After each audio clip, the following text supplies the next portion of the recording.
Okay, hello all, welcome back.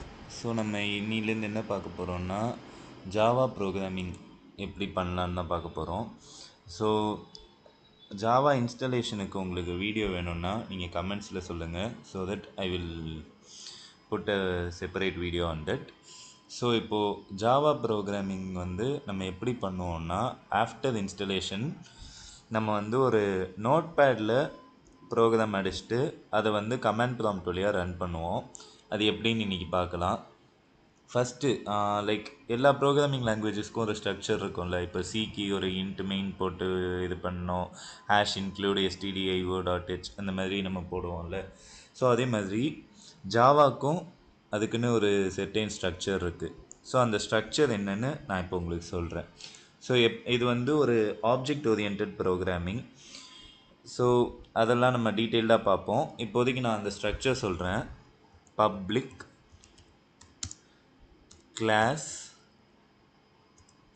கிளாஸ்க்கு ஏதாச்சும் பேர் கொடுக்கணும். நம்ம இப்போதைக்கு சும்மா மெயின்னு கொடுத்துருப்போம். இப்போ வந்து கர்லி பிரேசஸ் போட்டு இப்படி ஸ்டார்ட் பண்ணோம். ஸ்டார்ட் பண்ணிட்டு இன்டென்டேஷன் கொடுக்கணுன்னு அவசியம் இல்லை, கொடுத்தா இன்னும் பெட்டராக இருக்கும். ஸோ நான் கொடுக்குறேன். எப்போவுமே ஜாவாவை பொறுத்த வரைக்கும் இந்த கிளாஸோட நேம் நீங்கள் வந்து கேபிட்டல்லையே கொடுக்க பாருங்கள். அப்போ தான் it will look more professional. So ஓகேவா, கிளாஸ் டிக்ளேர் பண்ணோம். இப்போ உள்ளே வந்து அந்த மெயின் மெத்தட் கொடுக்கணும். இப்போது எப்படி சியில் வந்து இன்ட் மெயின் இருக்குமோ அதே மாதிரி இங்கேயும் மெயின் மெத்தட் இருக்குது. ஸோ இதை நம்ம எப்படி கால் பண்ணுவோம்னா பப்ளிக் ஸ்டாட்டிக் void main. இங்கே உள்ள வந்து string args.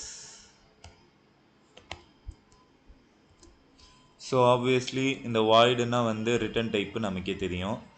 மெயின் தான் வந்து ஃபங்க்ஷன் நேமு. இந்த ஸ்டாட்டிக்கும் பப்ளிக்குக்கும் நம்ம நெக்ஸ்ட் செஷன்ஸில் என்னென்னு பார்ப்போம். ஸ்ட்ரிங் ஆர்க்ஸ் அப்படின்னா என்னென்னா, இப்போ நம்ம கமாண்ட் லைன் ஆர்குமெண்ட்லாம் படிச்சிருப்போம்ல, அந்த கமாண்ட் லைன் ஆர்குமெண்ட்ஸ்லாம் வாங்கிறதுக்காக இது நம்ம கொடுப்போம். இது எப்போவுமே கொடுத்து தான் ஆகணும். அப்போ தான் வந்து நமக்கு ப்ரோக்ராம் ஸ்மூத்தாக ரன் ஆகும். தென் திருப்பி அகெயின் ஒரு கர்லி பிரேசஸ் போட்டு நம்ம வந்து நெக்ஸ்ட் லைனுக்கு போகணும். நெக்ஸ்ட் லைனில் இப்போது நம்ம எப்பயும் போல் ஒரு சிம்பிளாக ஒரு ஹலோ வேர்ல்டே பிரிண்ட் பண்ணணுன்னு வச்சுக்கோங்களேன். இங்கே ஹலோ வேர்ல்ட் பிரிண்ட் பண்ணுறதுக்கு நமக்கு என்ன சின்டாக்ஸ்னால் சிஸ்டம். எப்போவுமே சிஸ்டமில் எஸ் கேபிட்டல், அது மறந்துடாதீங்க. நீங்கள் எஸ் கேபிட்டலாக போடலைன்னா உங்களுக்கு எரர் அடிக்கும். ஸோ அதனால் தென் டாட் அவுட், அதாவது நம்ம அவுட்புட்டாக நமக்கு இது வரப்போகுது இல்லையா, அதனால் நம்ம இங்கே அவுட் கொடுக்குறோம். அப்புறம் பிரிண்ட்டுன்னே கூட கொடுக்கலாம், பிரிண்ட் எல்என்னு கொடுக்கலாம். பிரிண்ட் எல்என்னா நியூ லைனில் பிரிண்ட் பண்ணோம், பிரிண்ட்டுன்னா அப்படியே கண்டினியூ பண்ணோம். நம்ம பிரிண்ட் எல்என் கொடுத்துப்போம். இப்போது நார்மல் பிரேசஸ் இங்கே வந்து இப்போது பைத்தான்லலாம் பிரிண்ட்டுக்குள்ளே எப்படி கொடுப்போம் அதே மாதிரி தான். இங்கே என்ன கொடுக்கணுமோ அப்படியே கொடுத்துக்கலாம்.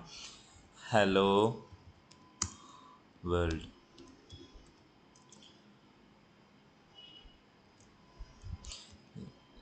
இப்போ க்ளோஸ் பண்ணிட்டு செமிகோலன் மறந்துடாதீங்க. சி மாதிரி தான் இங்கேயும் செமிகோலன் கொடுத்தாகணும். தென் என்டர் தட்டி இதை க்ளோஸ் பண்ணிக்கலாம். தென் இதையும் க்ளோஸ் பண்ணிக்கலாம். அவ்வளோதான். இப்போ நமக்கு ப்ரோக்ராம் ரெடி. இப்போது இந்த ஃபைலை சேவ் பண்ணணும். ஸோ ஃபைலை வந்து நீங்கள் எங்கே சேவ் பண்ணுறீங்கன்றதை பார்த்துக்கோங்க. அது கமாண்ட் ப்ராம்ப்டில் இது பண்ணும்போது முக்கியம். நான் டெஸ்க்டாப்குள்ளே ஜாவான்னு இருக்கிற ஒரு ஃபோல்டருக்குள்ளே போயிட்டு சேவ் பண்ணுறேன். ஸோ இந்த ஃபைல் நேம் வந்து ரொம்ப முக்கியம். ஃபைல் நேமில் தான் நிறைய பேர் மிஸ்டேக் பண்ணுவாங்க. இங்கே ஃபைல் நேம் ஆக்சுவலாக நீங்கள் என்ன கொடுக்கணுன்னா, இங்கே என்ன கிளாஸ் நேம் கொடுத்துருக்கோன்னு பாருங்கள், மெயின். அந்த மெயின் வந்து அதாவது நம்ம இங்கே என்ன கிளாஸ் நேம் கொடுக்குறோமோ அந்த நேமில் தான் சேவ் பண்ணணும். அண்ட் இங்கே வெவ்வேறு கிளாஸ், நீங்கள் ஒரு கிளாஸ்க்கு மேலே நிறைய கிளாஸஸ் கொடுக்குறீங்கன்னா அப்போது வந்து மெயின் மெத்தட் எந்த கிளாஸ்க்குள்ளே இருக்கோ அந்த கிளாஸோட நேமில் தான் ஃபைல் நேம் இருக்கணும். அது போக போக டீட்டெயிலாக பார்ப்போம். இப்போது மெயின் அங்கே கேபிட்டல் எம் இருக்கிறதுனால இங்கேயும் கேபிட்டல் எம் தான் வரணும். ஸோ இது கேஸ் சென்சிட்டிவ், அதனால் மறக்காமல் பண்ணிக்கோங்க. டாட் ஜாவா ஏன்னா இது ஜாவா ப்ரோக்ராமில். ஸோ அந்த ஜாவா எக்ஸ்டென்ஷன் நம்ம போட்டால் தான் நமக்கு வந்து இது கரெக்டாக ரன் ஆகும். ஸோ இப்போ சேவ் கொடுத்துடலாம். சேவ் கொடுத்துட்டு இப்போ என்ன பண்ணோன்னா கமாண்ட் ப்ராம்ப்ட் ஓப்பன் பண்ணிக்கலாம். இப்போ போயிட்டு சிஎம்டின்னு டைப் பண்ணிங்கன்னா வரும். ஸோ கமாண்ட் ப்ராம்ப்ட் ஓப்பன் பண்ணிப்போம். அண்ட் இங்கே வந்துருச்சா. ஸோ இங்கே வந்து சேஞ்ச் டைரக்ட்ரி, அதுக்கு நம்ம சிடின்றது தான் கமாண்ட் ப்ராம்ப்டில் கமாண்டு. இப்போ நம்மளுக்கு டெஸ்க்டாப்பில் இருக்கா. ஸோ டெஸ்க்டாப் இப்போது இங்கே பாருங்கள் டெஸ்க்டாப்க்கு வந்துருச்சு. இப்போ இங்கேருந்து திருப்பி அந்த ஜாவான்ற ஃபோல்டருக்குள்ளே தானே இருக்குது. ஸோ நம்ம அந்த ஃபோல்டருக்கு போகணும். ஸோ சிடி ஜாவா இப்போ வந்துட்டோமா. இப்போ என்ன பண்ணோம், Java C space file name dot Java. So இந்த ஜாவா சீனா கம்பைல் பண்ணுறதுக்காக இது கொடுக்குற ஒரு கமாண்டு. அப்புறம் இது ஃபைல் நேம், அப்புறம் இது டாட் ஜாவா. ஸோ இதை கரெக்டாக மெயின்டைன் பண்ணிக்கோங்க. என்ட்ரு பண்ணோன்னா கம்பைல் ஆகும். கம்பைல் ஆகிட்டு அடுத்த லைன் போயிடும். அப்படின்னா எரர் எதுவும் இல்லை, கம்பைல் சக்ஸஸ்ஃபுல்லாக ஆயிடுச்சு அப்படின்னு அர்த்தம். இப்போது இதை எப்படி ரன் பண்ணோன்னா ஜாவா ஸ்பேஸ் மெயின், அவ்வளோதான். ஜாவா ஸ்பேஸ் மெயின், டாட் ஜாவாலாம் போட தேவையில்லை.